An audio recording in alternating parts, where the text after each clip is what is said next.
ಅಮ್ಮನವರ ಸಂಕಲ್ಪ ಏನು ಅಂತಂದ್ರೆ ಶತಚಂಡಿಕಾ ಮಹಾಯಾಗ ಅನ್ನೋದು 100 ಪಾರಾಯಣ ಅಂದ್ರೆ ಸಪ್ತಶತಿ 100 ಪಾರಾಯಣವನ್ನು ಮಾಡಿ ಅಮ್ಮನವರಿಗೆ 10 ಜನ ಆಹುತಿಯನ್ನ ಕೊಡ್ತಕ್ಕಂಥದ್ದು. ಆ ಆಹುತಿ ಕೊಟ್ಟು ಏನಪ್ಪಾ ಅಂತಂದ್ರೆ ಗುಡಾನ್ನ ಪ್ರೀತ ಮಾನಸ, ಅಮ್ಮನವ್ರಿಗೆ ಗುಡಾನ್ನ ಅಂದ್ರೆ ತುಂಬಾ ಪ್ರೀತಿ. ಆ ಗುಡಾನ್ನದಿಂದ ಅಮ್ಮನವ್ರಿಗೆ ನೈವೇದ್ಯ ಮಾಡಿ ಆ ಗುಡಾನ್ನವನ್ನ ಹೋಮದಲ್ಲಿ ಸಮರ್ಪಣೆ 700 ಶ್ಲೋಕಗಳಿಂದ ಪ್ರತಿಯೊಂದು ಶ್ಲೋಕಕ್ಕೂ ಸ್ವಾಹಾಕಾರ ಅಂದ್ರೆ ಅಮ್ಮನವ್ರಿಗೆ ಅದನ್ನ ಸಮರ್ಪಣೆ ಮಾಡಿದ್ವಿ. ವಿಶೇಷವಾಗಿ ಒಂದು 40 ರಿಂದ 50 ಜನ ಪುರೋಹಿತರು ಭಾಗವಹಿಸಿದ್ರು. ಎಲ್ಲರೂ ಕೂಡ ತುಂಬಾ ಶ್ರದ್ಧೆಯಿಂದ ಆ ಭಗವತಿಯ ಆರಾಧನೆ ಮಾಡಿ ಆ ಶ್ರದ್ಧೆ ಮತ್ತು ಶ್ರದ್ಧಾವಾನ್ ಲಭತೆ ಫಲಂ ಅಂತೇಳಿ ಹಾಗೆ ಎಲ್ಲರೂ ಕೂಡ ಸಪ್ತಶತಿ ಪಾರಾಯಣವನ್ನು ತುಂಬಾ ಶ್ರದ್ಧೆಯಿಂದ ಮಾಡಿದ್ರು. ವಿಶೇಷವಾಗಿ ಹೋಮಗಳು ನೆರವೇರಿತು. ಸುಮಾರು 208 ದ್ರವ್ಯಗಳನ್ನ ಅಮ್ಮನವ್ರಿಗೆ ಸಮರ್ಪಣೆ ಮಾಡಿದ್ವಿ. ಹಾಗೆ ಎಲ್ಲ ಅಶ್ವಪೂಜೆ, ಗೋಪೂಜೆ, ಸುಮಂಗಲಿ ಪೂಜೆ, ವಿಶೇಷವಾಗಿ ಬ್ರಹ್ಮಚಾರಿ ಪೂಜೆ, ದಂಪತಿಗಳ ಪೂಜೆ ಎಲ್ಲವನ್ನು ನೆರವೇರಿಸಿ ಅಮ್ಮನವ್ರಿಗೆ ಎಲ್ಲವನ್ನು 208 ದ್ರವ್ಯಗಳನ್ನು ಸಮರ್ಪಣೆ ಮಾಡಿದ್ವಿ. ಆ ಹೋಮದ ಪೂರ್ಣಾವತಿ ತುಂಬಾ ವಿಶೇಷವಾಗಿ ನೆರವೇರಿತು. ಹಾಗೆ ಪ್ರಾಂಗಣ ಉತ್ಸವ ಕೂಡ ಅಮ್ಮನವರ ಒಂದು ಪೂರ್ಣಕುಂಭ ಪ್ರಾಂಗಣ ಉತ್ಸವ ಕೂಡ ತುಂಬಾ ವಿಶೇಷವಾಗಿ ನೆರವೇರಿತು.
ಆ ಕುಂಭಾಭಿಷೇಕ ಕೂಡ ತುಂಬಾ ಅಮ್ಮನವರ ವಿಜೃಂಭಣೆಯಿಂದ ಅಮ್ಮನವರ ಏನು ಸಂಕಲ್ಪ ಇತ್ತು ಇವತ್ತಿಂದ ಅಮ್ಮನವರ ಸಂಕಲ್ಪದಿಂದ ಎಲ್ಲವೂ ನೆರವೇರುತ್ತೆ ಅಂತೇಳಿ ಆ ಭಕ್ತರು ಎಲ್ಲರ ಸಹಕಾರದಿಂದ, ಯಾರು ಒಬ್ರು ಕೂಡ ಒಬ್ಬರ ಕೈಯಿಂದ ಇದಾಗುತ್ತೆ ಅಂತಿಲ್ಲ.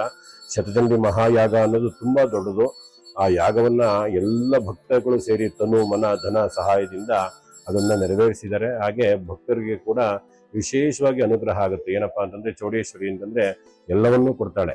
ಅಂದ್ರೆ ಯಾರು ಬಂದು ಅವಳಿಗೆ ಅರ್ಶಿನ, ಕುಂಕುಮ, ಮಡ್ಲಕ್ಕಿ, ಸೀರೆ, ಹೂವನ್ನ ಸಮರ್ಪಣೆ ಮಾಡುತ್ತಾರೆ, ಯಾರು ಅಮ್ಮನವ್ರಿಗೆ ವಿಶೇಷವಾಗಿ ಫಲಪಂಚಾಮೃತ ಅಭಿಷೇಕವನ್ನ ಮಾಡಿ ಮನಸ್ಸಲ್ಲಿ ಏನು ಕೋರಿಕೆಗಳಿರುತ್ತೆ ಅದೆಲ್ಲ ಪ್ರಾರ್ಥನೆ ಮಾಡ್ತಾರೆ, ಅವ್ರಿಗೆಲ್ಲರಿಗೂ ವಿಶೇಷವಾಗಿ ಆ ಭಗವತಿಯ ಅನುಗ್ರಹ ಮಾಡ್ತಾಳೆ. ಹಾಗೆ ಯಾರು ಪ್ರಾರ್ಥನೆ ಮಾಡ್ಕೊಂಡು ಹೋಗಿರ್ತಾರೆ ಅವ್ರಿಗೂ ಕೂಡ ಅನುಗ್ರಹ ಮಾಡ್ತಾರೆ. ಈ ಶತಚಂಡಿಯನ್ನು ಯಾರು ನೋಡಿದರೆ, ಯಾರು ಅದನ್ನ ಅಂದ್ರೆ ಚತ್ವಾರಿ ಸಮವಾಗಿನ ಅಂತ ಯಾರು ಮಾಡಿದರೆ, ಹಾಗೆ ಯಾರು ನೋಡಿದರೆ, ಯಾರು ಸಹಾಯ ಮಾಡಿದರೆ, ಯಾರ ಕೈಲಿ ಏನು ಆಗ್ಲಿಲ್ಲ ಅಂದ್ರೆ ಬಂದು ನಿಂತು ಅದನ್ನ ಕಣ್ತುಂಬಿಕೊಂಡಿದ್ದಾರೆ, ಎಲ್ಲರಿಗೂ ಸಮಪಾಲು ಅಂದ್ರೆ ಎಲ್ಲರಿಗೂ ಸಮಪಾಲು ಸಿಗುತ್ತೆ. ಹಾಗಾಗಿ ಈ ಶತಚಂಡಿ ಮಹಾಯಾಗ ಅನ್ನೋದು ಈ ಕ್ಷೇತ್ರದಲ್ಲಿ ಮೊದಲ ಬಾರಿಗೆ ಹಮ್ಮಿಕೊಂಡಿದ್ವಿ. ಅದು ತುಂಬಾನೇ ಆ ಭಗವತಿಯ ಅನುಗ್ರಹದಿಂದ ತುಂಬಾ ಚೆನ್ನಾಗಿ ನೆರವೇರಿತು. ಅವರ ಅನುಗ್ರಹ ಅಂತೂ ತುಂಬಾ ಚೆನ್ನಾಗಿತ್ತು. ಅವರ ಮನಸ್ಫೂರ್ತಿ ಅಂದ್ರೆ ತುಂಬಾ ಕಣ್ತುಂಬ ಬಂತು. ಎಲ್ಲ ಭಕ್ತರಿಗೂ ತುಂಬಾ ವಿಶೇಷವಾಗಿ ಅನುಗ್ರಹ ಆಯಿತು ಅಂತ ಹೇಳಿ ಪ್ರಾರ್ಥನೆ ಮಾಡ್ತೀನಿ.